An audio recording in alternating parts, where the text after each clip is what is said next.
प्यारे खुदावंत, हमारे जीवित परमेश्वर के पवित्र नाम में आप सभी को जय मसीह। तो स्वागत है आज के आराधना के दिन में, जो कि परमेश्वर ने अपने प्रियजनों से और अपने चुने हुए लोगों से यह आशा रखते हुए कि हम उसको सराहना करें। हालेलुया, परमेश्वर के नाम की महिमा हो। आज का वचन का शीर्षक है विश्वास की परीक्षा। विश्वास की परीक्षा, एग्जामिनेशन ऑफ योर फेथ, विश्वास की परीक्षा। तो यहां पर हम पढ़े हैं, इसलिए हे भाइयों, मैं तुमसे परमेश्वर की दया का स्मरण दिलाकर विनती करता हूं कि अपने शरीर को जीवित और पवित्र और परमेश्वर को भावता हुआ बलिदान करके चढ़ाओ। यही तुम्हारे आत्मिक आराधना है या आत्मिक सेवा है। अपने शरीर को जीवित, पवित्र और क्या करें? परमेश्वर को भावता हुआ बलिदान अर्पित करें। जीवित शरीर, पवित्र शरीर और परमेश्वर को भावता हुआ शरीर करके परमेश्वर को समर्पित करें।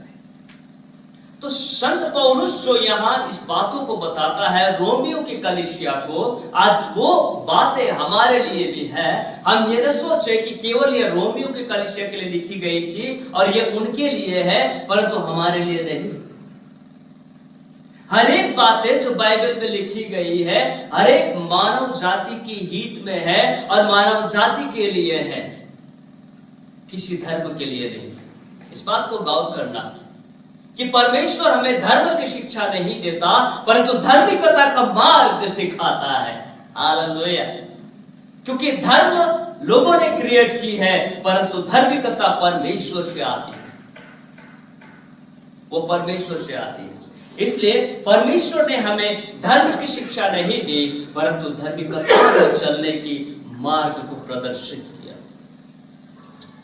आज हम विश्वासियों की जीवन के एक महत्वपूर्ण पहलू को देखने के लिए जा रहे हैं। प्रभु यीशु मसीह ने जगत के लोगों को यह सिखाया कि जैसा मैंने किया है तुम भी वैसा ही करो। तो उन्होंने हमें सिखाने से पहले खुद पे किया और तब हमें सिखाया।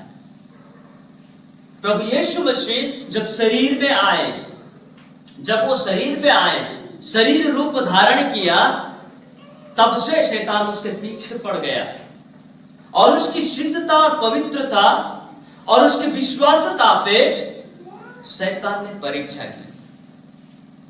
जब शैतान ने यीशु को परीक्षा की, तो यीशु का जवाब परमेश्वर का वचन से था। आप यीशु जब शैतान को जवाब देता है बदले में, तो आप देखिएगा सब पुराने पुस्तकों में से, पुराने नियम में से कोटेड किया गया है और इस वजह से शैतान यीशु पर प्रबल नहीं हो सका, उसे हरा ना सका, बल्कि वो वहां से निकल गया। प्रियो, जब प्रभु यीशु मसीह देहधारी हुए और उसके देह रूपी अवस्था में शैतान ने जब उसकी परीक्षा की, तो आप और हम भी देहधारी है और हमारा विश्वास परमेश्वर पर है, यीशु मसीह पर है। जब यीशु की परीक्षा हुई तो हमारे भी होगी, गुजरना पड़ता है। दूसरे, यीशु की विश्वास की परीक्षा। अब जवानों को ध्यान से सुनने की जरूरत है। यीशु की जब परीक्षा की गई, यीशु नौजवान था, कंवारा था, सुंदर था, हैंडसम था, ताकतवर था। उस समय उसकी परीक्षा हुई। क्या परीक्षा हुई मालूम है? शारीरिक अभिलाषा की परीक्षा। और उस परीक्षा में यूसुफ खरा निकला। यूसुफ के पास कुछ भी नहीं था, वह खाली हाथ था, वो खाली हाथ, और वह दूसरे के घर का गुलाम था। वो कुछ भी नहीं था, वो दूसरे के घर का गुलाम था, उसे बेचा गया था। लेकिन फिर भी परमेश्वर की आत्मा और परमेश्वर की उपस्थिति यूसुफ के साथ था। आगे क्या होता है? उत्पत्ति की पुस्तक उसका 39वां अध्याय का 1-2-3 मूल्य उसको इस्माइलियों के हाथ से उन्होंने मोल लिया। कौन? पोतीपर ने उसको खरीद लिया। 6 पद। तो पोतीपर एक धनी व्यक्ति था, पहली बात। दूसरी बात, वो राजा के अंगरक्षकों का हाकिम था, यानी कि हेड बॉडीगार्ड था। राजा के अंगरक्षकों का, बॉडीगार्ड का वो हाकिम था, कमांडर था पोतीपर का इतना बड़ा औहदा था। लेकिन पोतीपर ने यूसुफ के हाथ में घर की सारी जिम्मेदारी सौंप दी, क्योंकि पोतीपर को अपने भोजन के अलावा और किसी घर की संपत्ति का हिसाब किताब मालूम नहीं था। और वो उस घर का संपत्ति का सारा हिसाब किताब और देख रेख यूसुफ के हाथ में छोड़ दिया। पता है क्यों? बाकी के जो आप 4 से लेकर के 5 पदों में पढ़ेंगे ना, वहां मिलेगा। क्यों? क्योंकि वो वफादार था, क्योंकि वो ईमानदार था, और क्योंकि पोतीपर ने देखा कि उसका यहोवा परमेश्वर उसके साथ रहता था। हालेलुया। वो एक नौजवान था और यहोवा परमेश्वर उसके साथ रहता था, और घर की सारी जिम्मेदारी पोतीपर ने उस यूसुफ के हाथ में दे दी। आगे क्या होता है वो है ट्विस्ट। 11 से 13। यहां देखो पोतीपर की पत्नी। अब पोतीपर राजा का बॉडीगार्ड का कमांडर था, हेड बॉडीगार्ड था। तो उसकी पत्नी कितनी सुंदर होगी? अवश्य ना, उसकी पत्नी जो थी वो बहुत ही सुंदर होगी, सुशोभित होगी, और बहुत ही एजुकेटेड होगी, पढ़ी लिखी होगी, है कि नहीं? लेकिन यूसुफ के साथ परमेश्वर स्वयं रहता था। यूसुफ नौजवान था, यूसुफ सुंदर था और आकर्षणीय था, और पोतीपर की पत्नी ने उसके साथ बेविचार करने की ठान ली। और जब घर में कोई नौकर चाकर नहीं थे और यूसुफ घर में काम कर रहे थे, तो बंद कमरे में पोतीपर की पत्नी उसके साथ जबरन करने लगी, जबरदस्ती करने लगी। लेकिन यूसुफ ने क्या किया? यूसुफ ने जिस वस्त्र को पकड़ करके, उसके पहने हुए कपड़े को पकड़ करके जो स्त्री उसके साथ जबरदस्ती करना चाह रही थी, वो कपड़ा खोलकर उसी के हाथ में छोड़कर वो वहां से भाग निकला। और जब वो वहां से भाग निकला और उस परीक्षा में जब वो सफल हो गया, परमेश्वर ने उसे बड़ी आशीष दी। मालूम है क्या? परमेश्वर ने पोतीपर के ऊपर भी यूसुफ को प्रधान बना दिया। जब वो पोतीपर का गुलाम था, परमेश्वर ने जब उस परीक्षा को उसने पास किया, परमेश्वर ने उसने पोतीपर का मालिक बना दिया। क्या बना हुआ आगे चल के, किसको पता है?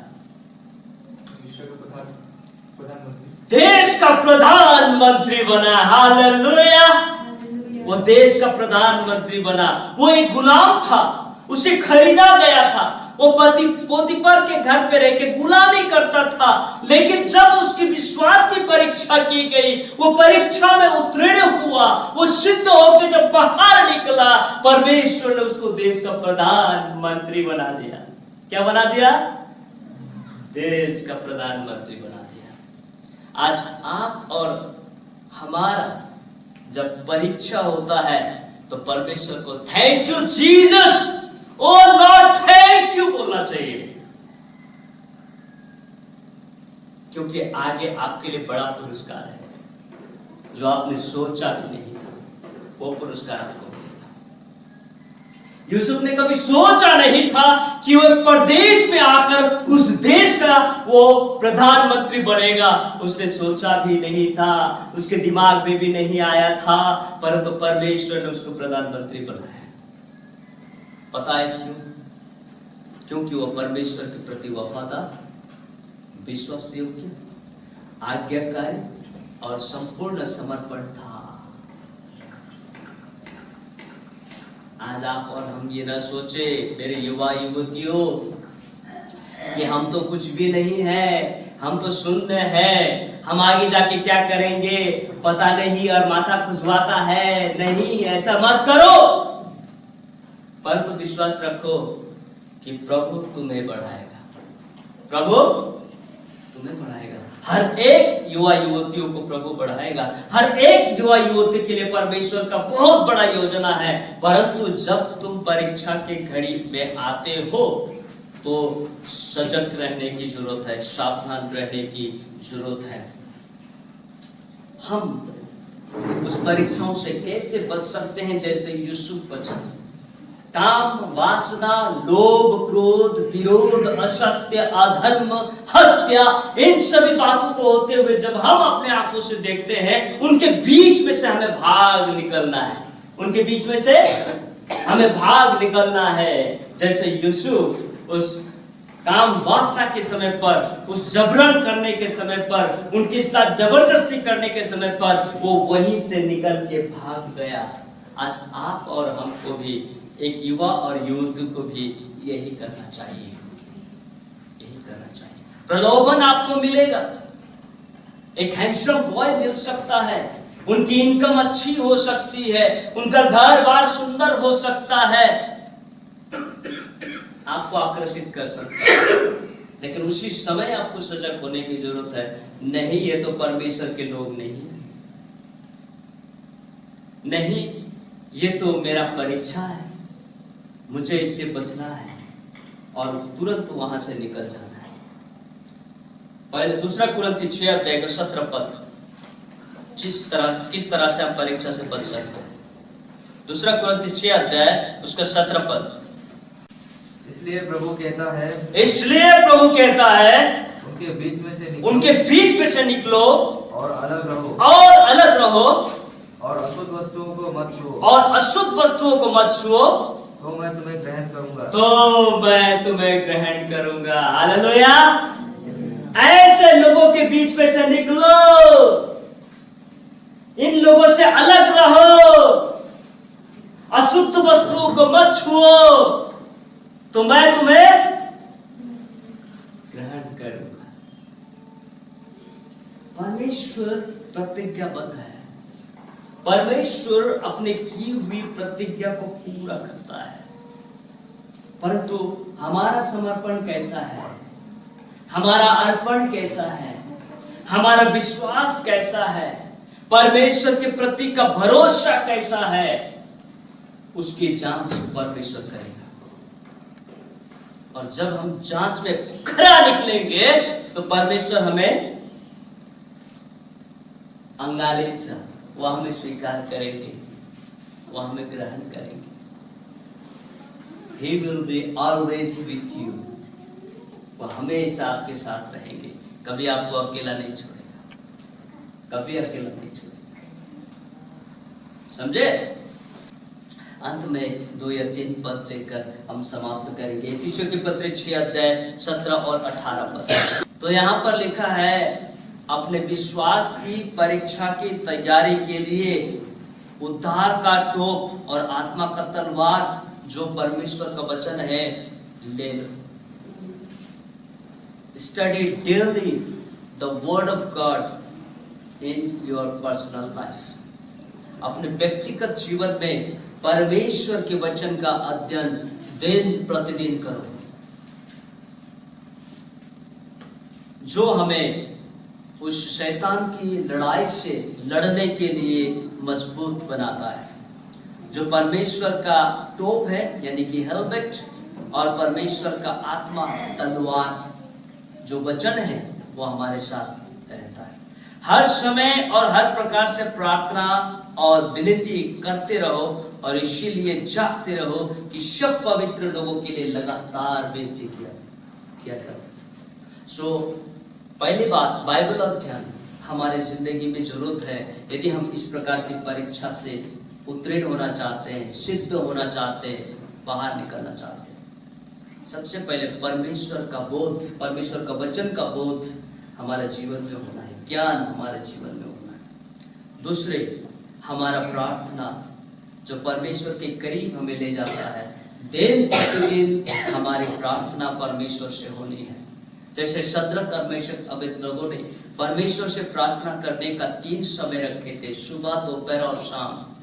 ये तीनों समय वो किसी को नहीं देता था, बल्कि परमेश्वर को देता था, जो समय उन्होंने ठहराया। आप और हमें भी वही करना चाहिए जो शद्रक और मेशक ने किया, कि हमें वचन का ज्ञान होना चाहिए, और दूसरी बात, परमेश्वर के साथ हमारा संबंध सही होना चाहिए।